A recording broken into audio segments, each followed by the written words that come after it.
Hi everyone, welcome back to Facebook Live. Today we are here with Emily Schubert with the NDSU Research and Technology Park. She's our communication and program, or the communication and program manager here for all different, the park.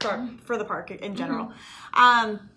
So we are going to be visiting about the advantages of incorporating non-academic experiences into college. So Amanda and I have both talked several times about the benefits of really plugging into campus and getting involved with the extracurricular activities outside of just the classes. So one example of this is the park here has something called an innovative challenge, and really the park spearheads what that challenge looks like. So we're going to visit with Emily today about really what that all entails and additional information. So if you want to get involved with it, or if you've got if you're a parent and you've got students that may potentially want to get involved and they're going to NDSU, it's definitely something that you can reach out to. So I guess tell us a little bit about what this challenge is all about. Okay, so the Innovation Challenge is first and foremost an idea competition. It gives students a chance to, maybe they want to be the next Steve Jobs, maybe they want to build the next big thing, or it gives them a chance to say, this might be my idea, I don't know if it's going to work, let's see what people think. Okay. And it gives them a safe environment to pivot or change or succeed or fail even. You don't have to be a startup or even have an idea ready yet, but this is the jumping off point to teach you how to develop an idea. Okay. So maybe you don't even have that idea yet, but it gives you a chance to create it and build it up from the ground. There's 3 phases of competition. It starts with a proposal, that's 2 pages, and that pretty much breaks down what the idea might be, how you would do it, and how it's going to change how people see things. Okay. And then there's a showcase, which is pretty much just like a trade show, and you get a booth and you get a chance to pitch to potential customers and kind of see what people think of your idea, if you need to change, if maybe you meet with your ideal customer and they say, this is not something I'd ever want to use or buy. Right. Yep. And so, okay, you break it down and you go back and you figure it out. Yep. And then the final phase is a investment pitch, and you ask for the prize money as your final investment. Okay. And the judges will break it down and say yes or no. Okay. And yeah, we actually attended this last year. There's 4 of us that work in the Fargo office here, and it was a really cool event to watch that process go through, as far as when the awards were announced and all that stuff. It's super exciting for those students who are involved. It is, and we get a lot of really positive feedback from the students, from the community. I know that the student feedback we got from last year we're using as a way to keep innovating the Innovation Challenge and make sure that it lives up to its name. Right. Yeah, exactly. So when did this start, and really how has it evolved since its inception? So it started about 11 years ago. We're in our 11th year, so this coming year will be that. And it started as a poster competition, just kind of saying, this is my idea, here it is, and it was like butcher paper and magic markers. And things have changed a bit, right? Yes, it's evolved a little since its inception. So now we have students that are creating these really cool posters and booths and setups, and we give a scholarship for or a micro grant to build a prototype. And some students have developed a prototype. It's really cool to see how far they've advanced, and the general feedback that we've had is that the quality of projects and the quality that the students are clearly exhibiting is just outstanding. Yeah, that's incredible. And so you've got, the students aren't alone. They've got coaching along the way that will help them through that too, right? So they meet with me a few times. They meet with some of our staff. We have Flint Communication come in, and they provide some one-on-one training with the students before the showcase. We have different boot camps that we're getting a couple different speakers for. Dr. Jeffrey Stamp hosts some of those. And we make sure that they have a significant number of tools at their disposal. Okay. So that if they use all those resources, there's no reason why they shouldn't be able to succeed.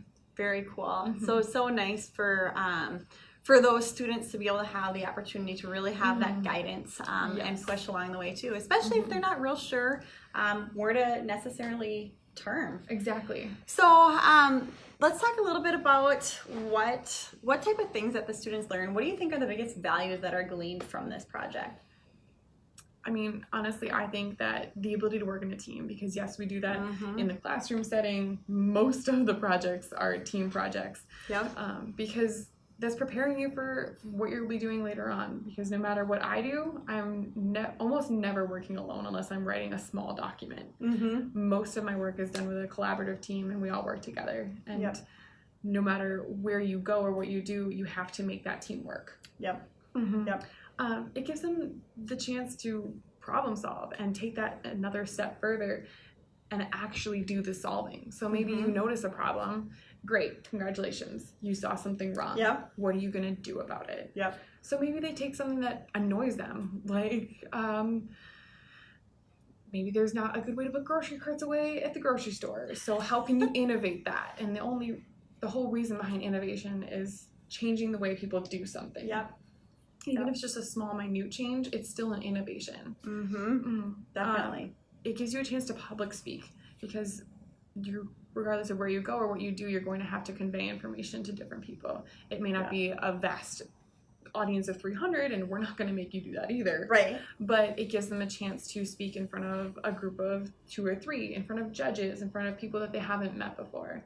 And that gives them the skill of condensing some maybe very technical information, or information that they've been a part of, and so they're very familiar with it and they know all the intricacies, but they're meeting someone who's never heard of what they're doing before tonight. And so then they'll have to condense that information into a very simplistic idea that can be understood by almost anybody. So I can understand what they're talking about. Exactly, and as can I. Otherwise I would have no idea.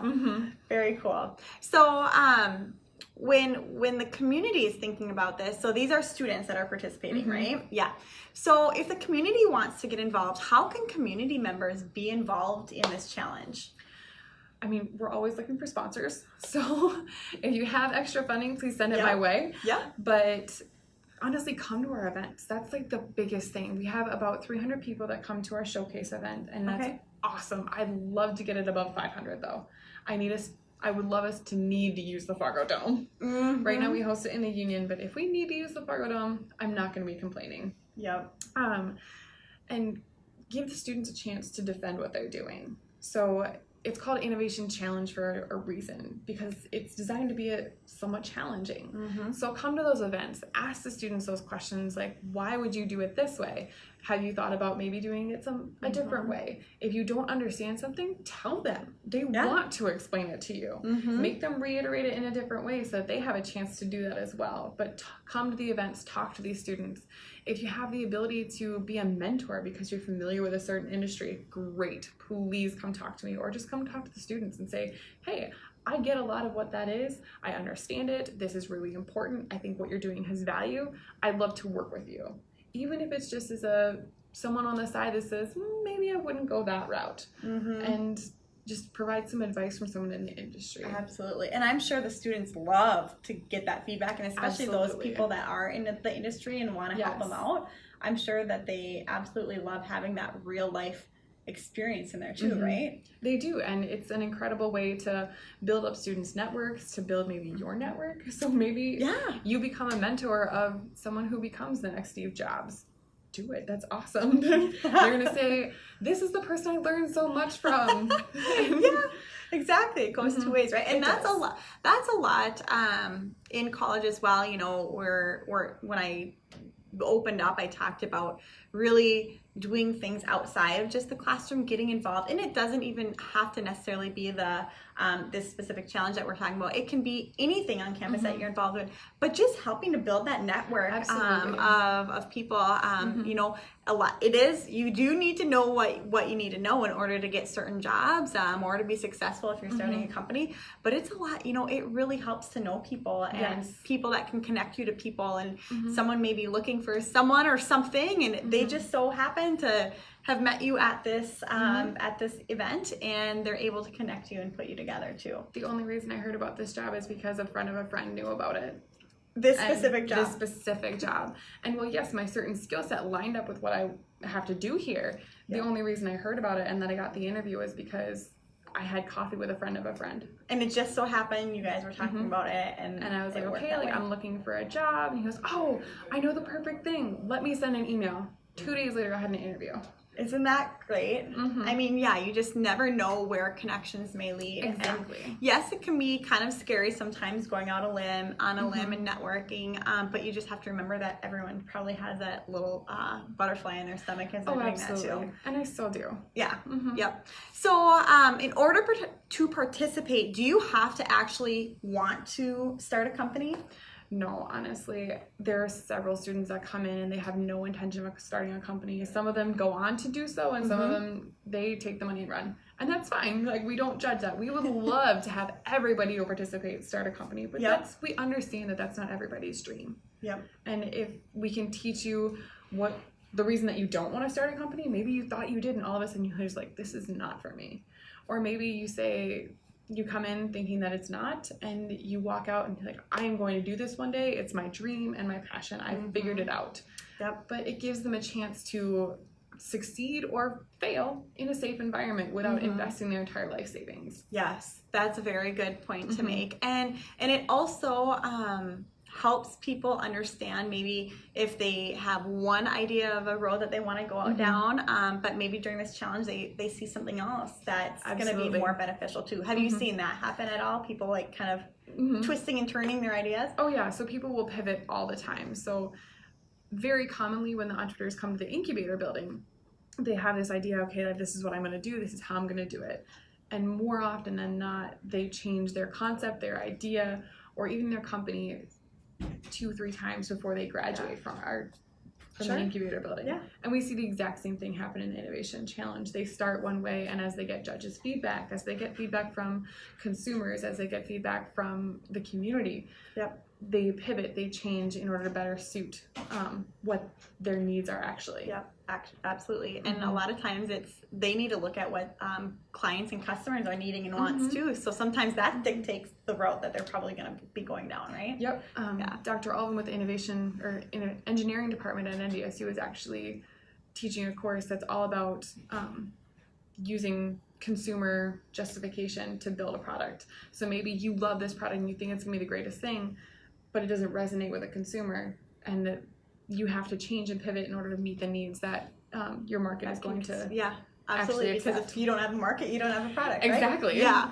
So why, after we visit about all of these different things, tell us the main couple of reasons why you think a student should participate in the Innovative Challenge.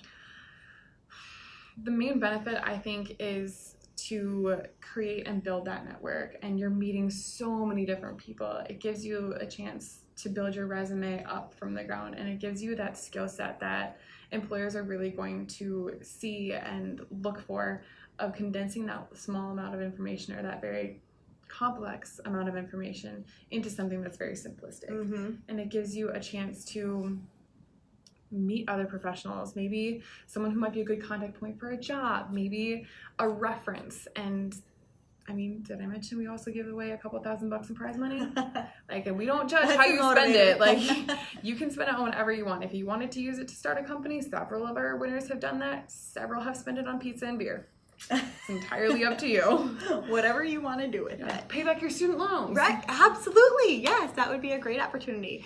So if a student or a community member wants to get involved with the Innovation Challenge, where do they find your information? How do they get involved? You can contact me at the NDSU Research and Technology Park Facebook page. Twitter is at NDSU Tech Park. Okay. My email address is on our website. It's just emily@ndsuresearchpark.com. Okay. And we've tagged the research park in this video, I think, too, yep, right? We did. Yep. Okay, perfect. Yep. And so if anybody has, I haven't seen any questions come through or anything, but if anyone has specific questions for Emily, please list them down below, or if you want to send us a direct message, I'll get that information over to Emily as well. So before we wrap up, is there any other information that you want to share or anything? Almost every event I feed you. That's good. Yes. That's great. Give them food and they will come, right? Exactly. And we have, we usually kick off mid-January. Okay. So that's when our first event starts. So you've got the whole fall to come up with an idea if you want to. Okay. You kick off in January and then it's over in the spring, right? Yep. So it's just in the spring semester because it helps us line up with some of the other academics and courses that want to incorporate it into their coursework. Perfect. All right. Well, thank you, Emily, for visiting with us about the Innovation Challenge today. We appreciate it. And this is only one of the things to get involved with at one of the schools. And we know that there are so many people that will be watching this that are going to be going to different schools and going to be doing different things, and maybe being involved in this type of thing isn't your deal, but we strongly encourage you to get involved with something on campus. Do something. Just Emily just said right now, she got this position because of someone she's talking with. So make sure that you do something to open up that network. Absolutely. So join us next week. Actually, Amanda will be going live next week with our College Save director. So she will be visiting with him about different opportunities for saving for money for college. But if you liked this, give us a thumbs up. Feel free to share it. And like I said, if you've got questions for myself or Emily, send them our way and we will help you out. All right. Awesome. Thanks, everyone. Have a nice day.